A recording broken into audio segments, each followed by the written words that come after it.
Hello students, बी scholar या चॅनलमध्ये आपलं सर्वांचं स्वागत आहे। आजच्या व्हिडिओमध्ये आपण पूर्व उच्च प्राथमिक शिष्यवृत्ती परीक्षा म्हणजेच स्कॉलरशिपची परीक्षा इयत्ता 5वी पेपर आहे फेब्रुवारी 2021 चा। तर यामधील आपण गणित सेट डी हा आपण आज सोडवणार आहोत, तेही स्पष्टीकरणासह। अपूर्णांकाची बेरीज करायची आपल्याला। करूया आपण समान छेद असलेल्या अपूर्णांकाची प्रथम बेरीज करूया।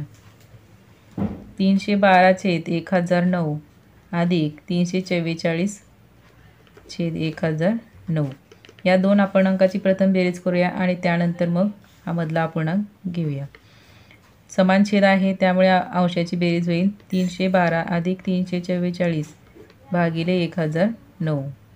यांची बेरीज किती होईल 656 छेद 1009। आता या अपूर्णांकामध्ये आपल्याला हा उरलेला अपूर्णांक मिसळायचा आहे, म्हणजे 656 छेद 1009 अधिक 706 भागिले 2018। आता इथं विषम छेद आहे, यांचा लसावी आपण घेऊया। यांचा लसावी म्हणजे जो मोठा अपूर्णांक असेल यांचा लसावी आहे 2018 येईल। त्यामुळे या पहिल्या अपूर्णांकाचा छेद सुद्धा आपण 2018 करून घेऊया। त्यासाठी आपल्याला छेदाला 2 ने गुणावे लागेल। छेदाला 2 ने गुणले म्हणून अंशालाही 2 ने गुणायचे। पुढचा अपूर्णांक जशाच तसा राहील बरोबर। आता यांचा गुणाकार केलास तर काय होईल 1312 अधिक अंशाची बेरीज करायची आहे, छेद समान झालेला आहे 2018। त्यानंतर यांची बेरीज केली असता किती येईल 2018 या दोघांची बेरीज येईल। या दोन्हींचा गुणाकार 1312 अधिक हे 706 2018 आणि छेद 2018। हे आपलं उत्तर असणार आहे। 1 असेल तर यांचं उत्तर 1 येतं, परंतु पर्यायामध्ये पाहूया आपण कोणतं उत्तर दिलेलं आहे। पर्यायामध्ये 2018 छेद 18 आहे म्हणून पर्याय 4। चित्ररूप माहितीच्या आधारे प्रश्नांची उत्तरे द्यायची। विद्यार्थ्यांना आवडणारा विषय आहे या बाजूला आणि इकडे विद्यार्थ्यांची संख्या आहे। प्रमाण आहे 1 चित्र म्हणजे 1 स्माइली म्हणजे 6 विद्यार्थी। त्यावरील पहिला प्रश्न आहे विज्ञान विषय आवडणाऱ्या विद्यार्थ्यांच्या संख्येपेक्षा गणित विषय आवडणाऱ्या विद्यार्थ्यांची संख्या कितीने जास्त आहे। आता विज्ञान विषय आवडणारे विद्यार्थी 2 इथं स्माइली दिलेले आहेत, म्हणजे 6 गुणिले 2 12 विद्यार्थी झाले। त्यानंतर गणित विषयाचे 4 आहेत, म्हणजे 4 गुणिले 6 24। आता कितीने जास्त झाले 24 वजा 12 12 ने जास्त, म्हणजे गणिताचे विद्यार्थी हे विज्ञानाच्या विद्यार्थ्यापेक्षा 12 ने जास्त आहेत। पर्याय 2। चित्रलेखात एकूण किती विद्यार्थ्यांची माहिती दिलेली आहे। त्यासाठी आपल्याला काय करावं लागेल, हे एकूण चित्रे किती आहेत पाहावे लागेल आणि त्याला 6 ने गुणायचं आहे। एकूण आहेत 13 चित्रे, 13 गुणिले 6 बरोबर 78, म्हणजे किती विद्यार्थी आहे चित्रलेखामध्ये एकूण 78 विद्यार्थी आहेत। पर्याय 4। पोलिओ निर्मूलन अभियानामध्ये 2012 साली नागपूर जिल्ह्यात 3,17,528 पालकांना व अमरावती जिल्ह्यात 2,04,534 पालकांना पोलिओ डोस देण्यात आले, तर एकूण किती पालकांना पोलिओ डोस देण्यात आले। इथं नागपूर जिल्ह्यातील आणि अमरावती जिल्ह्यातील एकूण बालकांची संख्या त्यांची बेरीज करायची आहे, तेव्हा आपल्याला एकूण बालक मिळतील। बेरीज करूया आपण। किती येतील 5,22,065। पर्याय क्रमांक 3।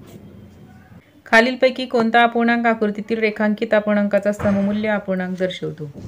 प्रथम आपण तो अपूर्णांक काढूया, मग त्यानंतर त्याचा सममूल्य अपूर्णांक निघेल। आता इथे एकूण भाग झालेले आहेत वर्तुळाचे 8 भाग झालेले आहेत। 8 पैकी त्यांनी 3 रंगवलेले आहेत, म्हणजे हा अपूर्णांक काय तयार झाला 3/8, म्हणजे 8 पैकी 3 भाग रंगवलेले आहेत। याचा सममूल्य अपूर्णांक काय तयार होईल, पहिला ऑप्शन बरोबर आहे आपला, त्याला 11 ने गुणलेला आहे 33/88। याला जर संक्षिप्त रूप दिलं तर आपल्याला काय येणार आहे 3/8, म्हणजे याचा सममूल्य अपूर्णांक पहिला पर्याय 33/88। एक गाडी नागपूर अमरावती हे 150 किलोमीटर अंतर 3 तास 15 मिनिटात पार करते, तर त्या गाडीला नागपूर अकोला हे 250 किलोमीटर अंतर याच वेगाने पार करण्यासाठी किती वेळ लागेल। आता प्रथम आपल्याला 150 किलोमीटर अंतर आणि 3 तास 15 मिनिटे वेळ यावरून आपल्याला त्या गाडीचा वेग काढावा लागेल आणि मग त्यानंतर आपल्याला दुसऱ्या किलोमीटरचा वेळ मिळेल।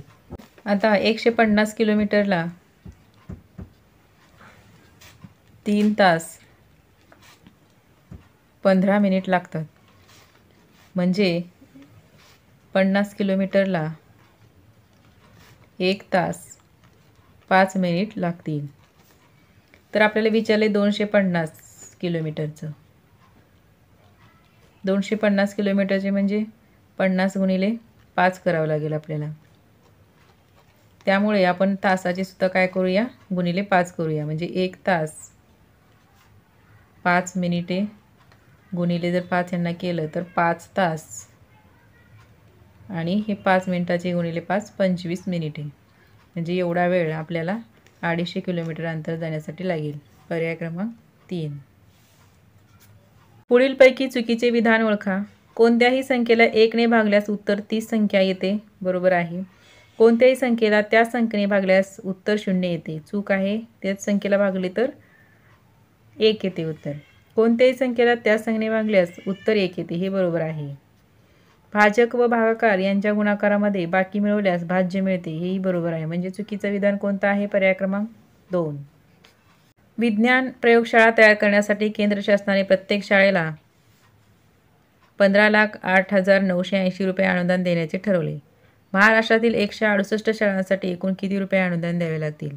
म्हणजे काय करावं लागेल? या अनुदानाला एवढ्या शाळेच्या संख्येने गुणावं लागेल, तेव्हा आपला गुणाकार येईल. या दोन्हीचा जर गुणाकार आपण केला तर आपल्याला उत्तर मिळणार आहे. पर्याय क्रमांक 2. 25,35,08,640.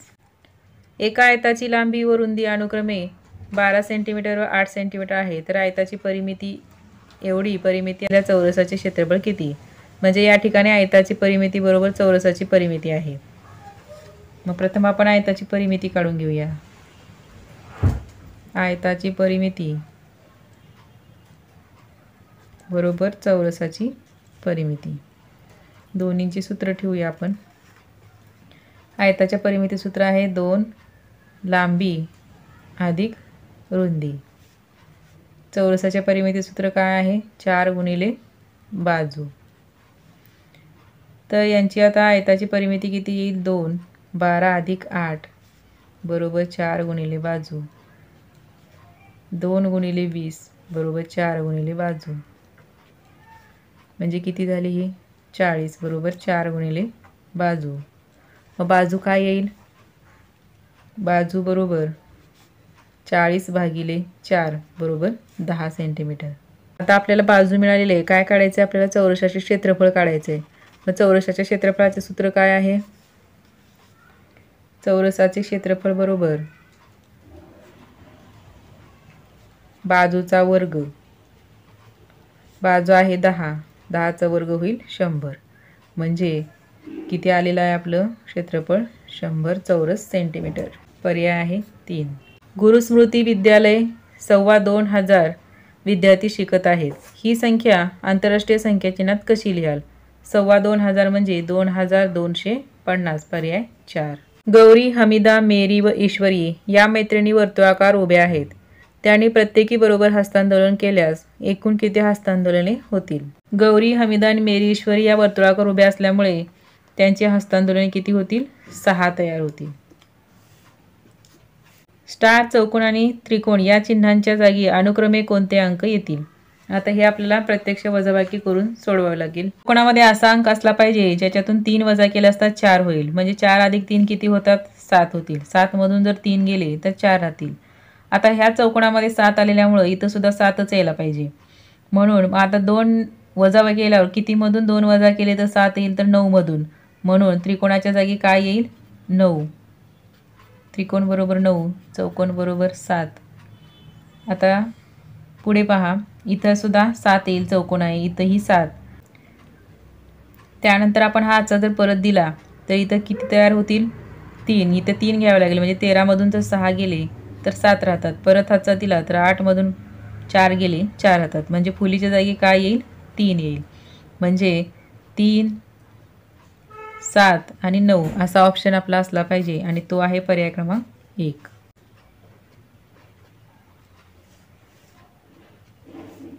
त्यानंतर पुढील प्रश्न, LXVDCM या रोमन संख्या उतरत्या क्रमाने लिहा. प्रथम आपल्याला यांची किंमत माहिती असणं गरजेचं आहे. प्रश्न येईल पर्याय क्रमांक 4.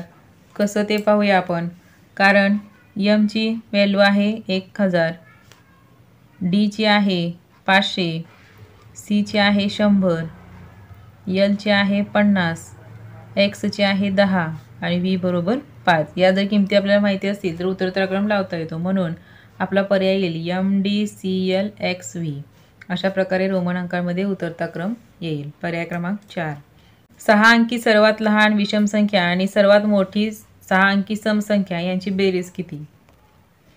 6 अंकी सर्वात लहान विषम संख्या घेऊया आपण.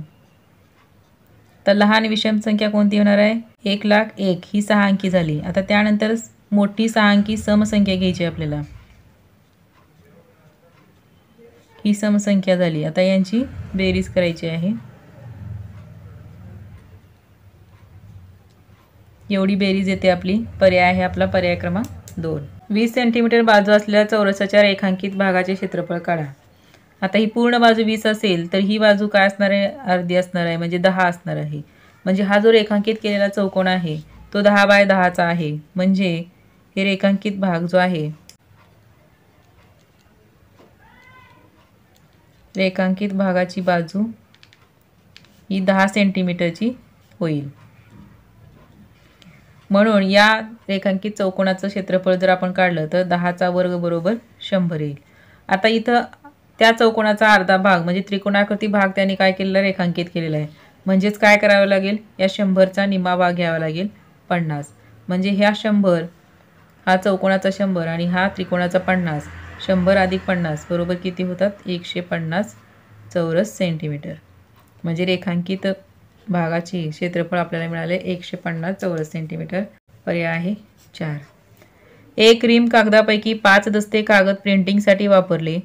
36 कागद प्रिंटिंग करतेवेळी खराब झाले तर किती कागद शिल्लक राहतील? प्रथम 5 दस्ते म्हणजे किती डझन? एका दस्तामध्ये 2 डझन असतात. म्हणून 5 गुणिले 10, 5 गुणिले 2 10, म्हणजे 5 दस्त्यामध्ये 10 डझन कागद असतात. आता एक रिम म्हणजे किती डझन? एक रिम बरोबर 20 दस्त आणि 20 दस्तामध्ये 2 म्हणजे 20 गुणिले 2 बरोबर 40 डझन. म्हणजे एका रिममध्ये 40 डझन असतात. त्यापैकी 10 डझन आपण वापरायला घेतलेला आहे. म्हणजे 40 वजा 10 बरोबर 30 डझन कागद हा शिल्लक राहिलेला आहे.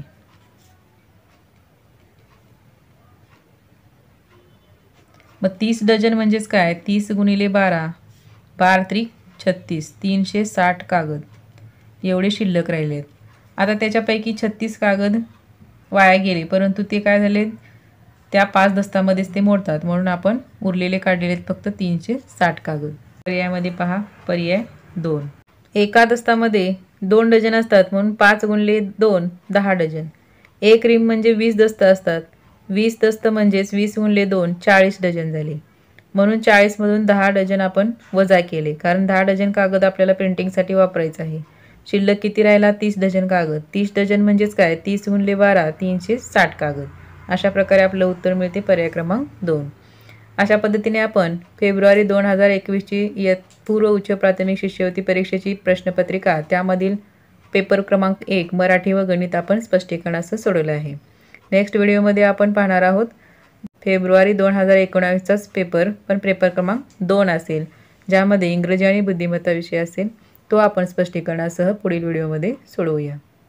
थँक्यू.